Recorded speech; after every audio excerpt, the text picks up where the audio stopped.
Vision without action is merely just a dream. Everything I see out my window, I wish I had. Everything I see out my tent, I wish I had. Yeah, I put that BTF Se puso hasta la madre ayer, güey. No, él tiene familia.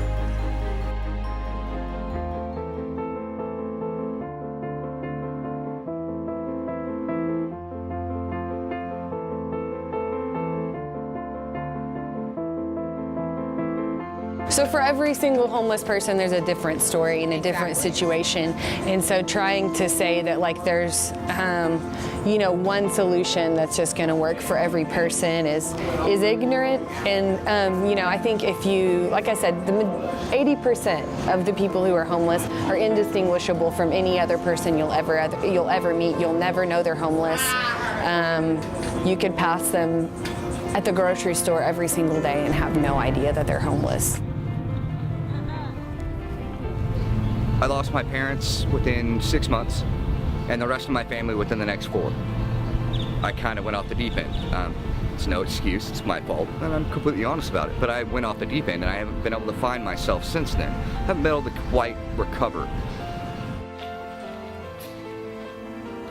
Going through a divorce, and it just messed with my head. I caught a judge cheating, so he punished me and took my children away. So I lost my mind. I'll be honest with you, I lost my business. I was self-employed. That went to heck in a handbasket. And so I just stopped working. And I started living in my car.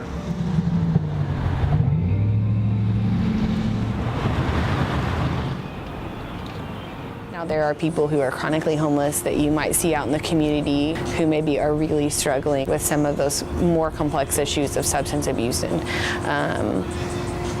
chronic health problems, those kinds of things. And maybe those are the people that you get that picturesque, what we want to think of as homeless people.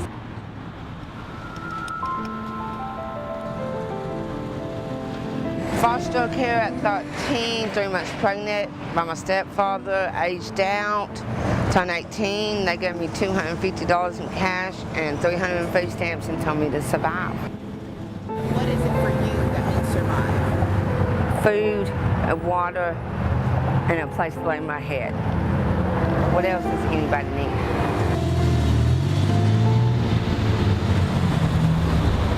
And this kind of stuff, it's not good to give homeless people. We make assumptions about people that are homeless, that they're uneducated, that they come from, really bad backgrounds, drugs and alcohol and violence. And that is a part of a lot of people's story. But we meet people all the time that went to college, that had a great family upbringing, and something happened that made that go south, and that made that outcome different for them. It's just about asking people and talking with people one-on-one as human beings to say, tell me your story. I was incarcerated, and I couldn't pay the taxes on my home.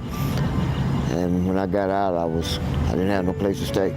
In the meantime, I got to live today, so my little SSI check doesn't actually pay for anything. It'll take me like 3 months to save up my money and get an apartment. With the deposit, first and last month's rent, you got to pay all of that. So you just don't get an apartment overnight. It's not like it was 20 years ago. You could just walk down the street and see a for rent sign and get an apartment. It's not like that anymore. if you haven't experienced homelessness, or if you aren't close with someone who's experienced homelessness, then it is maybe a little mysterious to you. But I think if you get to know people and you hear their stories, they're just a person. They've got complex things going on maybe, but maybe not. Maybe they're just a person, with different resources available to them. Maybe they didn't have the family support that you have. Maybe they didn't have the income that you have. Just a person, just in a different situation than you're in. I was born out in the country out in Fort Cobb, and I migrated here to Oklahoma City because there was no work down there, so I came up here to go to work. And I worked for about 3 years, lost a job because I had a boy that was getting in trouble at school. So I'd always have to go to school, and lost my job, so there I was, homeless again. Well, that was the first time. People do have a lot of misconceptions and misinformation about what it means to be homeless. And some of those are, panhandlers that you see on the corner with signs. Studies show that many of those people are not actually homeless, and they may be, have a different agenda, that they're not trying to get food or housing, and there may be something else that they're trying to get money for. So not all homeless people panhandle, and not all panhandlers are homeless. And we do work with people that are homeless that do panhandle, and that's in the absence of other resources. And so if you don't have availability of food stamps or health care or housing options, and you don't have a source of income, you may have to resort to that. But by and large, the people that we come in contact with that are homeless don't like to panhandle. If they are flying a sign or panhandling, they're doing that as a last resort for them, because the resources that should be available for them may not be available for them. For example, if we got like $1.50, we just need like 10 or 15 cents left to get something small to eat. A lot of us panhandle or ask just a little bit of change. Some people, we're like a plague to them. You tell your kids about the homeless when you're, like my parents told me. I was 5 and 6 years old. They're telling me, oh, they're just homeless. They don't want to do anything. They don't want to help themselves. Yes, they do. There are the select few that don't want to help themselves, that live on,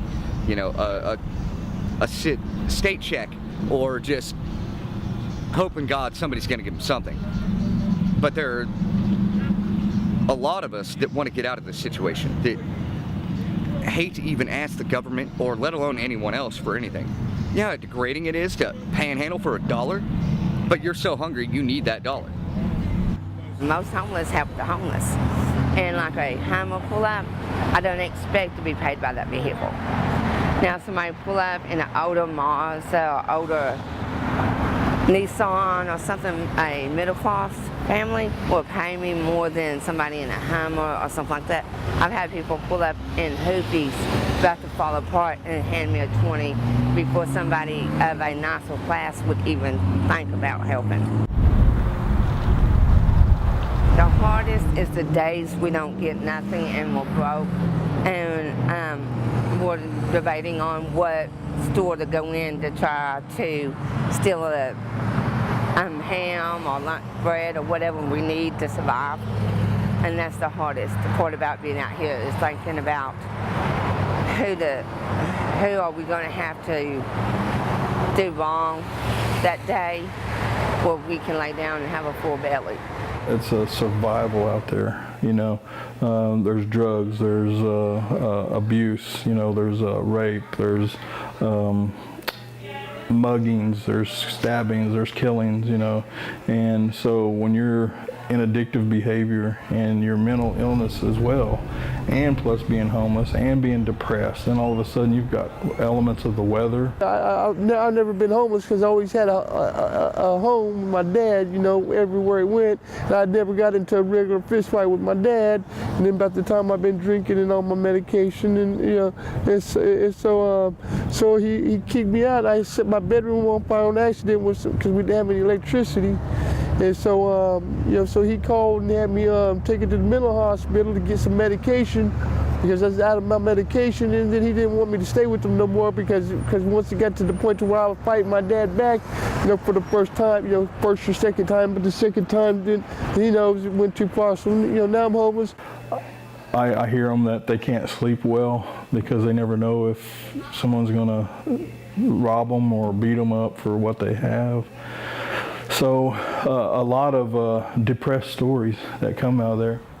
So what has been the worst thing for you out on the streets?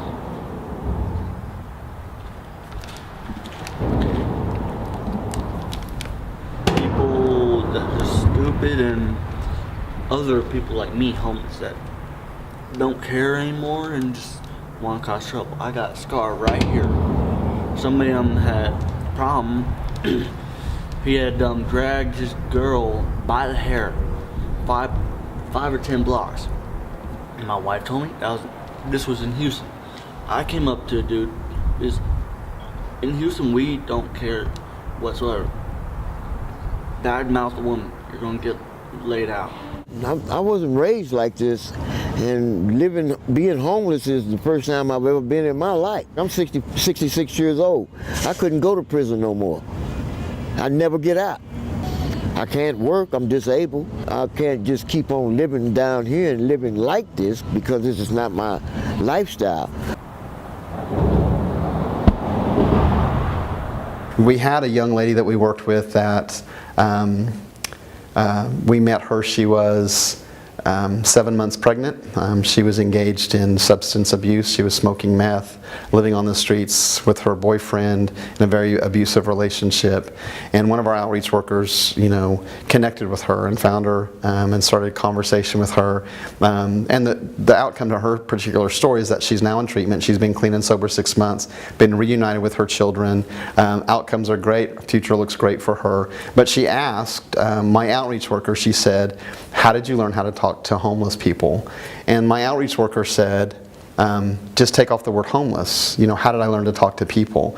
We have a tendency, I think, to have this us and them attitude, that because I have a house or I have a car or I have an education, that I'm not one of those people, one of the people that's poor or that doesn't have a house or lives in a way that's different than I am. I went up to the Salvation Army up there and asked them if I could get in. They said no, because it's not 32 below. And I said, but I'm by myself and it's cold. He said, well, the best thing we can do for you is give you a blanket. Okay. So I went out and I didn't know where to go. And that was sad. That was scary. Yeah. I went up to my ex-pastor's and I slept on his back porch till morning, It's hard out here. People don't realize, and I'm an old lady. The reality is we're all people, and for the most part have the same goals and aspirations. We want to be happy, we want to be healthy, we want relationships in our life that are meaningful and positive, and the backdrop may be different. My situation may be different from a person who's living on the streets, but on the inside, really we probably want the same thing. Been just raising my kids, just hoping to get them grown, doing the best I could. I'm trying to keep my chin up, my nose up, my chin up a little bit instead of always, and stay off the drugs, stay off the alcohol, keep my mind clean and clear, mostly clear. I try to keep a clear mind. I have 2 children that were from my previous marriage, and I might not have custody of them, but they are 9 and 10, and they know Mama. So one day I know that they will come looking for Mama, and I have to maintain and keep my health for them. It's not us and them, it's we. One of the biggest things is that we sort of break down this language about us and them, that people that live in our community that are homeless are part of our community just as much as the rest of us are. I think that we need to reach out to those folks and embrace them and do what we can to help. again, we're much more alike than we are different. I got nowhere else to go. I've come a long, long way, but I'm not sure I can make it much farther. So if you're listening, could you give a hand?